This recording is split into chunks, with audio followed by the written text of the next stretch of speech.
성탄절, 우리 주 예수 그리스도께서 이 땅에 오신 복된 날이죠. 이 성탄절을 우리가 축하하고 또 기뻐하고 오늘은 또 칸타타로 하나님 앞에 영광 돌렸는데, 여러분 신약 성경에서 예수 그리스도를 가리키는 이름으로 등장하는 단어가 있는데, 그 단어는 하나님의 아들이라는 단어입니다. 하나님의 아들. 총 49번이 등장을 하는데요, 예수님 자신도 자신을 가리켜서 하나님의 아들 이렇게 소개하신 적이 많습니다. 여러분, 하나님의 아들이다라는 뜻이 무엇이겠습니까? 하나님의 아들이라는 것은 하나님의 인격과 하나님의 능력을 그대로 닮은 분이다라는 의미입니다. 하나님의 인격, 하나님의 능력이 그대로 닮으신 하나님, 결국 하나님이란 얘기죠.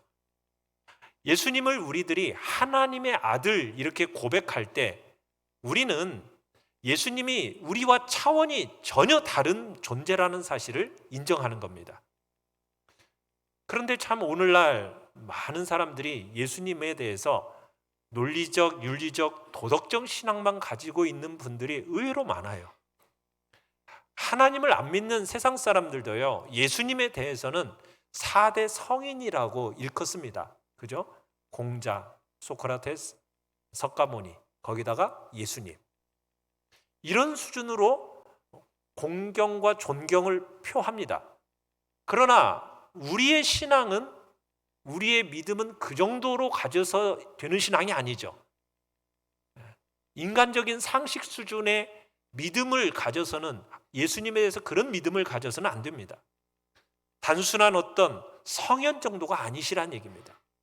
예수 그리스도는 단순히 인간 중에 어떤 위대한 존재, 가장 위대한 존재, 이 정도가 아니란 얘기입니다. 예수님은 누구시라고요? 그 어떤 인간과도 비교할 수 없는 하나님 그 자체이시다라는 것, 그것을 우리들이 믿어야 됩니다. 자, 1번 같이 한번 읽어보겠습니다. 시작. 하나님의 능력과 지혜를 소유하신 하나님의 아들. 예수님은 바로 하나님의 아들이신데 하나님의 능력과 하나님의 지혜를 소유하신 분이라는 얘기입니다. 자, 요한일서 4장 15절을 같이 한번 읽어보겠습니다. 시작. 누구든지 예수를 하나님의 아들이라 시인하면 하나님이 그의 안에 거하시고 그도 하나님 안에 거하느니라. 자, 누구든지 예수를 뭐라고 시인하냐면 하나님의 아들이라고 시인하면 하나님이 그의 안에 거하고 그도 하나님 안에 거한다. 그러니까 우리가 예수님을 위대한 인간 정도가 아니라 뭘로 고백해야 된다고요? 하나님의 아들로 고백해야 됩니다. 우리의 인간의 지혜와 능력으로는 우리가 예수님을 다 결코 이해할 수 없습니다. 예수님은 우리 인간의 지성으로는 도저히 알 수 없는 초자연적인 존재이세요. 여러분, 이게 진짜 신앙입니다. 예수님을 하나님의 아들이라고 할 때 예수님은 곧 하나님이시다라는 거죠. 하나님. 여러분, 하나님이 어떤 분이십니까?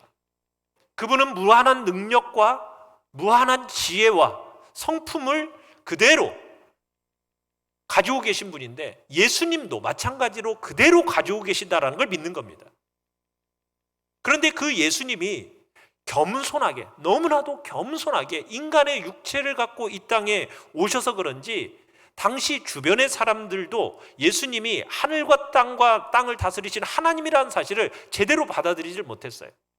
만약 예수님이 그 당시 최강대국인 로마의 황제나 하다못해서 유대 나라의 왕족으로 오셨다라면 사람들이 받아들일 수 있었는지도 모르겠어요. 그런데 예수님은 어디에 오셨습니까?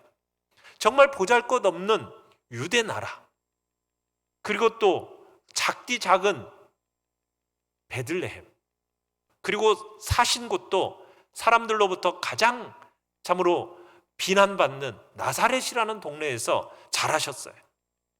그의 직업은 뭐였습니까? 평범한 목수였습니다.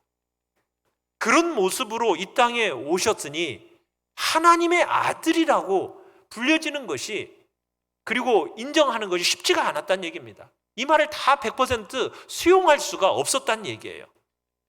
예수님의 입으신 그 겸손의 옷이 너무나 남루해가지고 그 안에 숨겨진 하나님의 영광을 사람들이 제대로 알아보지를 못하는 거예요. 자꾸 인간적인 눈으로 예수님을 판단하려고 하다 보니까 크신 예수님을 너무나 작게 보는 거예요. 사랑하는 성도 여러분, 그러나 예수님은 하나님의 아들이십니다. 믿으십니까? 여러분, 그 고백이 있어야 됩니다. 예수님과 하나님은 하나이십니다. 그걸 믿어야 돼요. 하나님은 모든 것을 아시는 전지하신 분이십니다. 모든 것을 하실 수 있는 전능하신 분이십니다. 바로 예수님도 그런 하나님의 아들이라는 것을 믿을 때 예수님이 바로 하나님의 그 전지전능하심을 그대로 갖고 계신 분이라는 사실을 믿어야 되는 겁니다. 예수님이 바로 온 우주 만물을 창조하신 분이요, 그것을 운영하시는 크신 분이요, 우리와는 차원이 다르신 분이라는 사실을 여러분이 인정해 드려야 하는 것입니다.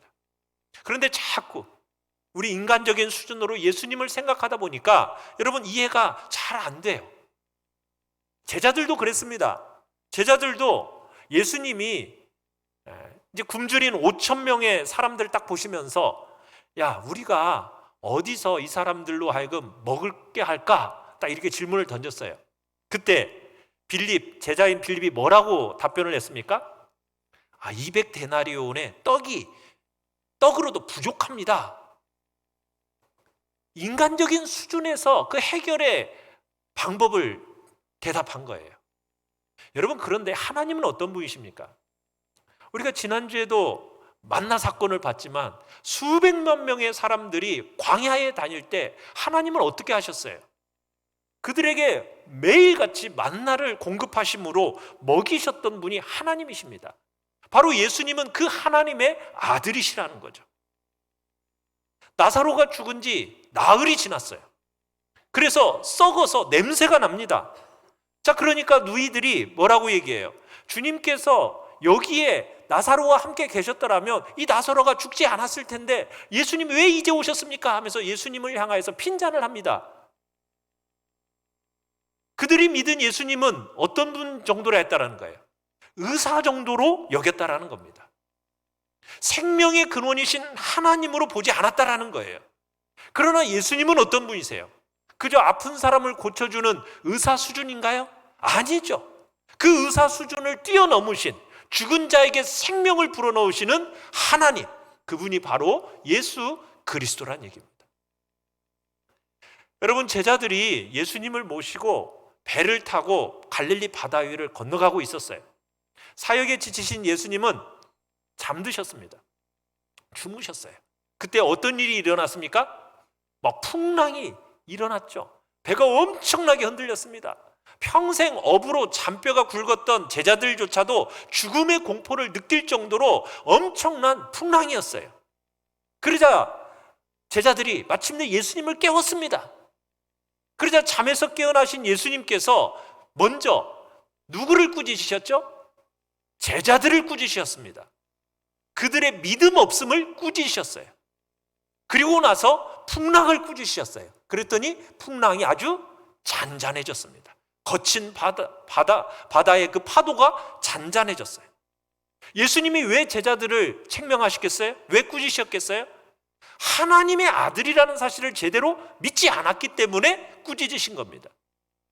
예수님이 전지전능하신 하나님, 그런 하나님이라는 사실을 믿었더라면 그 풍랑에 압도되어서 그렇게 두려워하지 않았을 거란 얘기죠. 우리도 마찬가지입니다. 우리가 어떤 문제 앞에 왜 좌절합니까? 절망을 합니까? 우리가 그렇게 좌절을 한다면 우리가 뭘 믿지 않는다라는 거예요. 우리가 믿는 예수 그리스도가 하나님이시오, 하나님의 아들이심을 우리가 믿지 않고 인정하지 않는다라는 표시밖에 안 되는 거예요. 우리가 믿는 예수 그리스도, 그분은 누구시라고요? 하나님이시오, 하나님의 아들이신 겁니다. 자, 우리 2번으로 넘어가겠습니다. 2번.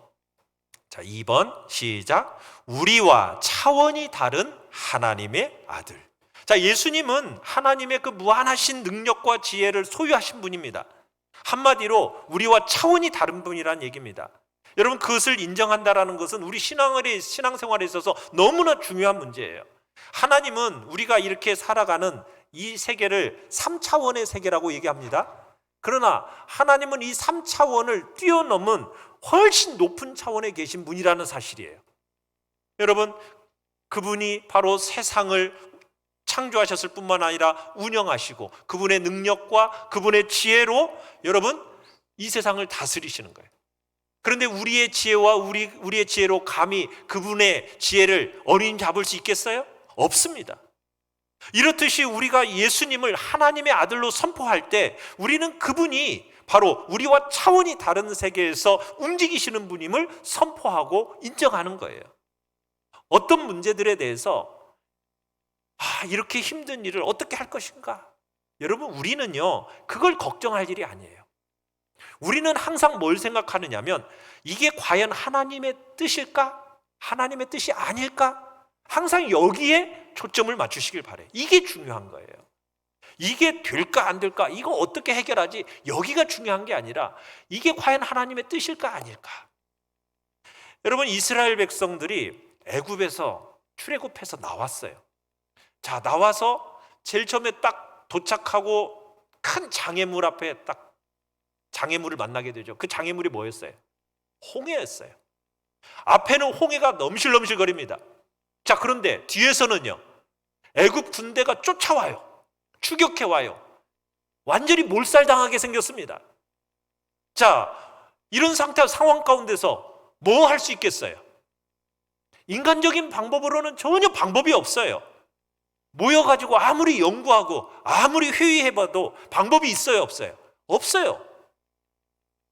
자, 그런데 하나님이 어떻게 일을 처리하셨습니까? 바다를 갈라버리셨습니다. 그리고는 그 바다 위를 걸어가게 하셨어요. 그리고는요 뒤에 쫓아오는 그 애국 군대는 어떻게 했습니까? 그 홍해 바다 한가운데서 수장돼 버렸어요. 이게 하나님이 하시는 방법이었어요. 여러분, 이거 인간이 상상할 수 있는 방법입니까?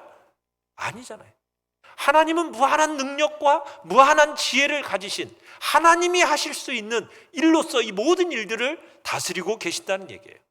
그래서 우리가 예수님을 누구로 고백할 때, 하나님의 아들로 고백할 때 우리는 우리가 감히 상상할 수도 없는 능력을 가지신 분에게 우리의 인생을 맡겨드리는 겁니다. 예수님이 하나님의 아들이심, 그분을 믿을 때 여러분 성경 속의 모든 기적이 하나도 의심 없이 그대로 믿어지게 되는 거예요. 여러분의 상식, 여러분의 경험, 여러분의 어떤 전문성, 여러분 이것이 아무리 아니라고 외치더라도 여러분이 그분께 믿음의 순종을 드려보십시오. 그러면 기적을 체험하게 되는 거예요. 여러분, 누가복음 5장에 보면은 시몬 베드로가 예수님과의 만남을 이야기하고 있어요. 만나던 장면인데 밤새도록 그물을 던져가지고 고기를 잡으려고 애를 썼어요. 그런데 고기를 잡았어요, 못 잡았어요? 한 마리도 못 잡았어요. 그래가지고 아침이 되어서 동이 트니까 이제 그물을 씻고서는 이제 정리하고 있었어요. 그러더니 예수님이 오신 겁니다. 예수님이 오셔서 베드로에게 뭐라고 말씀하셨죠? 깊은 데로 가서 그물을 내려서 고기를 잡으라. 여러분, 이때 속으로 베드로는 어떤 심정이었을까요? 아마 욱하고 감정이 치밀어 올랐을 거예요. 왜요? 지금 베드로는요 이 고기 잡는 데 있어서 전문가입니다. 전문가. 자기의 전문 분야인데 그 전문 분야를 건드리는 거예요. 이 고기 잡는 것을 자기보다 잘 아는 사람이 있어요, 없어요? 없어요. 근데 그 전문성을 지금 건드리면은 이 전문가의 입장은 어떻습니까? 자존심이 상하는 거예요. 평생 갈릴리 바다에서 지금 고기잡이로 정말 뼈가 굵은 프로어부란 말입니다. 그런데 예수님은 볼 때 어때요? 고기 잡는 것에 그리고 거리가 멀어요. 동네도 저기 먼 나사렛이라는 동네에서 살았고 고기를 잡아보지도 못한 것 같은데 뭐 한 사람이에요? 목수예요. 아니 목수가 와가지고 고기 잡는데 이렇게 해라 저렇게 해라 하는 거 여러분 얼마나 한심한 한수입니까? 훈수예요. 그렇게 얘기하니 밤새 수고하고 안 되는 이 비전문가가 한 수 가르쳐 주겠다고 하는데 누가 기분이 좋겠어요? 그런데 그날 베드로는 자신의 자존심을 억누르고 어떻게 했습니까? 말씀에 의지하여 그물을 내리리이다.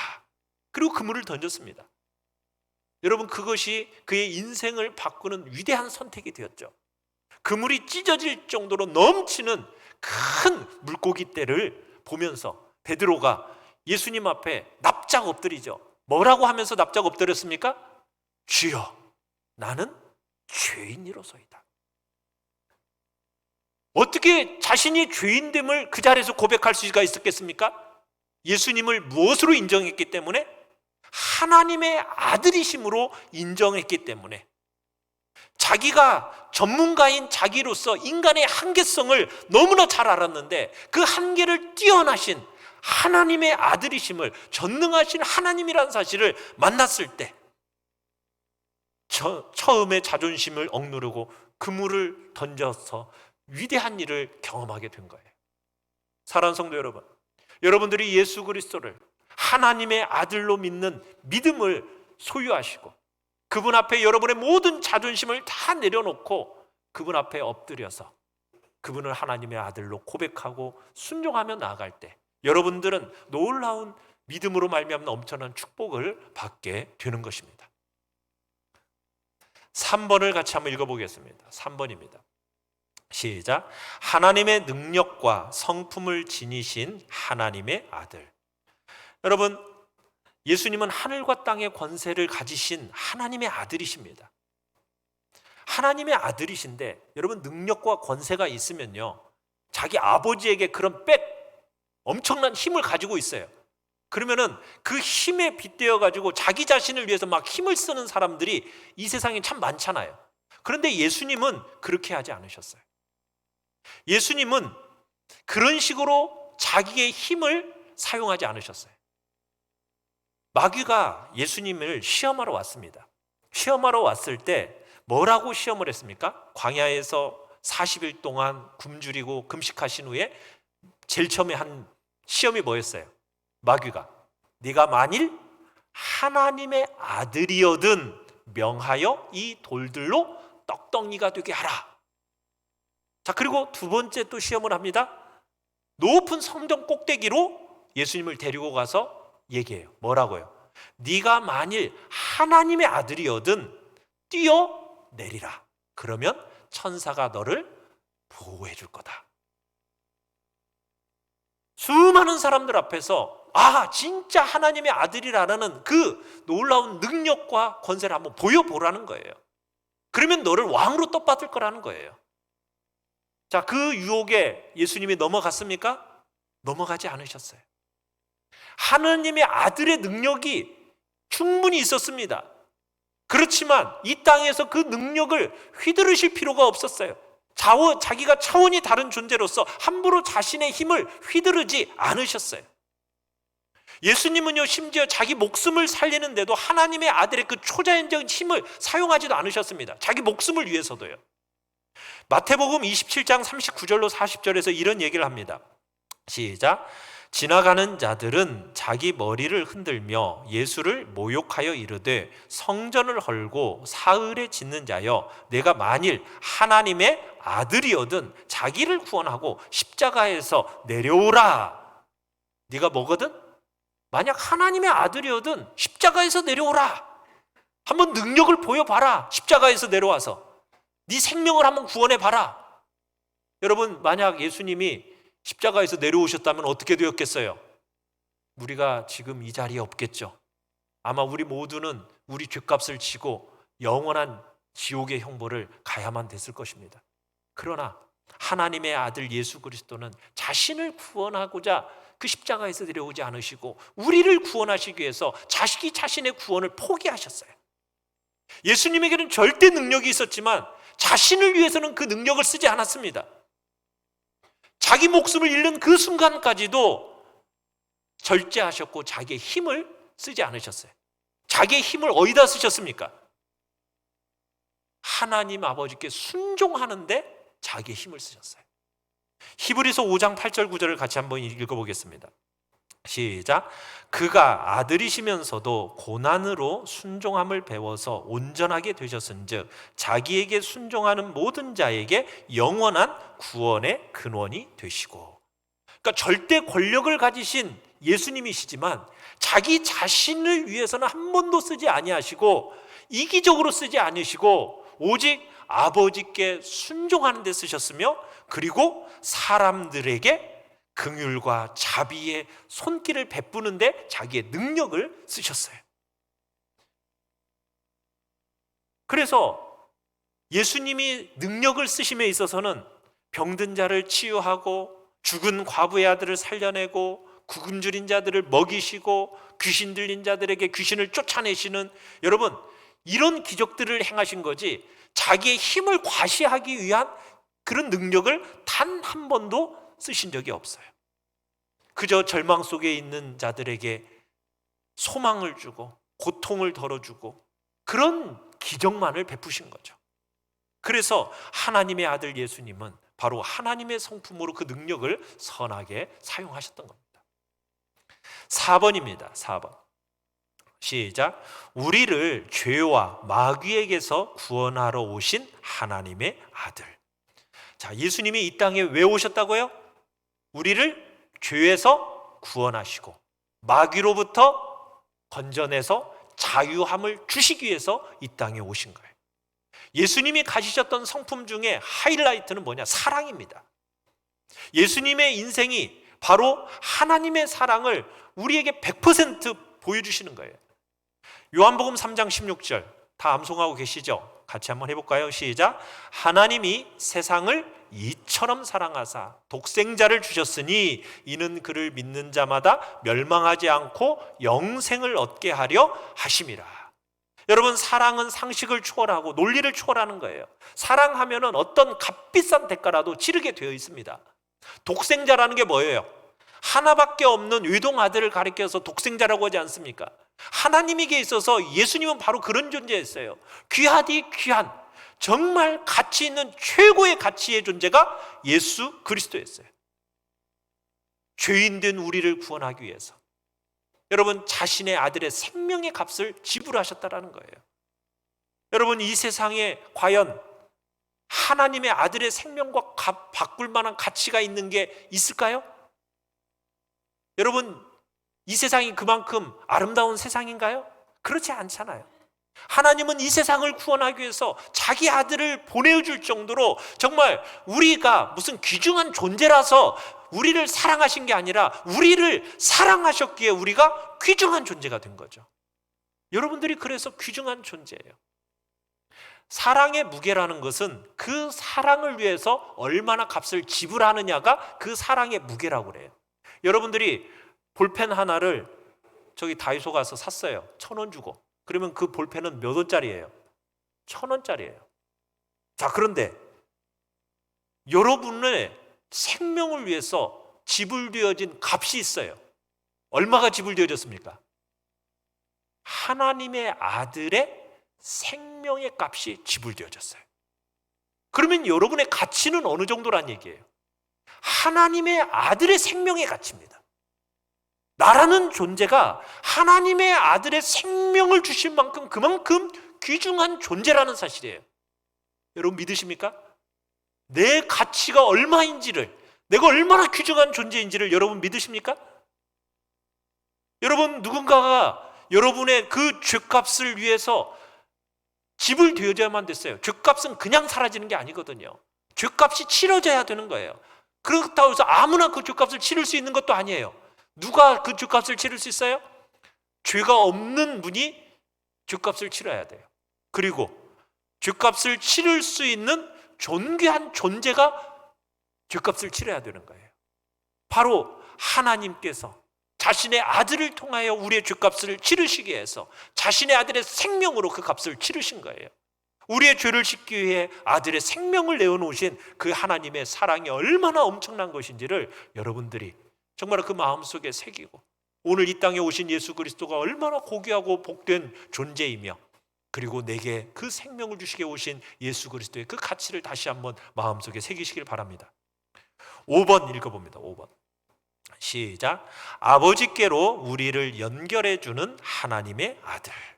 이 하나님의 아들은 우리를 누구에게로 연결해 준다고요? 하나님께로 연결해 준다고요. 자, 요한복음 14장 6절을 같이 한번 읽어보겠습니다. 시작. 예수께서 이르시되 내가 곧 길이요 진리요 생명이니 나로 말미암지 않고는 아버지께로 올 자가 없느니라. 자, 하나님께로 갈 수 있는 유일한 길이 누구라고요? 예수 그리스도만이 유일한 길이십니다. 인간은 죄로 인해서 거룩한 하나님과 죄인된 인간 사이에 엄청난 간격이 생겼어요. 여러분, 그 간격을 연결하는 길이 필요한 거예요. 다리가 필요한 겁니다. 그 길이요 다리가 누구라고요? 예수님이시라는 거예요. 죄인인 인간이 하나님께로 이를 수 있는 유일한 길, 하나밖에 없는 유일한 길, 그 길이 예수 그리스도이십니다. 십자가의 보혈을 통해서 하나님과 화목하게 되게 했고 그분을 믿을 때에만 하나님께 갈 수 있게 된 거죠. 예수님은 또한 하나님이 우리에게 오시는 길이기도 합니다. 우리가 지난주에도 사닥다리, 야곱의 그 사닥다리 얘기를 봤어요. 땅에서부터 하늘에까지 연결되어지는 사닥다리, 그 사닥다리가 누구입니까? 예수님이세요. 우리가 하나님께로 가는 길이 되시고 하나님께로부터 오는 모든 축복과 능력이 어디로부터 오는 겁니까? 예수 그리스도를 통해서 우리에게로 내려오는 거예요. 그래서 우리가 예수 그리스도의 이름으로 기도할 때, 예수의 이름을 높일 때 여러분, 하나님께서 우리에게 능력과 사랑으로 오시는 것입니다. 예수님이 놓아주신 하나님, 그리고 우리를 잇는 그 길은 바로 예수 그리스도의 그 십자가의 죽음을 토대로 이루어지게 된 거죠. 십자가로 인하여서 하나님과 우리 사이에 길이 열리게 되었고 우리에게 영원한 생명이 주어진 것입니다. 하나님께로 가는 길은 딱 하나, 예수 그리스도밖에 없습니다. 하나님의 아들 예수님, 그분은 우리가 저 높고 높은 하늘 아버지의 임재 자리로 바로 갈 수 있도록 연결해 주는 다리가 되십니다. 그리고 우리가 그 아들의 이름으로 우리가 나아갈 때, 기도할 때 여러분 기적의 응답을 약속해 주고 계십니다. 요한복음 14장 13절 우리 같이 한번 읽어보겠습니다. 시작. 너희가 내 이름으로 무엇을 구하든지 내가 행하리니 이는 아버지로 하여금 아들로 말미암아 영광을 얻으시게 하려 함이라. 누구로? 아버지로 하여금 아들로 말미암아, 아버지 그 아들 예수 그리스도로 말미암아 영광을 받으시게 하기 위해서 우리에게 그 이름으로 무엇이든지 구하라는 거예요. 그러면 내가 행하겠다. 이게 약속입니다. 사랑하는 성도 여러분, 이 땅에 오신 우리 주 예수 그리스도 성탄절을 맞이하면서 그분의 이름은 기적의 이름임을 믿으시길 바랍니다. 능력의 이름임을 믿으시길 바랍니다. 그 옛날 갈릴리 호숫가의 베드로처럼 자존심 버리고 여러분 우리와 차원이 다른 그 하나님의 아들의 이름을 의지하고 순종하면 여러분들의 인생에 기적을 체험할 것입니다. 하나님의 아들 예수 그리스도, 구원받은 우리 하나님의 자녀들이 이 땅에 살면서 언제든지 붙잡을 이름, 그 이름 예수. 오늘 성탄절을 맞이하면서 그 이름을 붙잡고 일어나 승리하는 우리가 모두가 되기를 간절히 축원합니다. 우리 시간 같이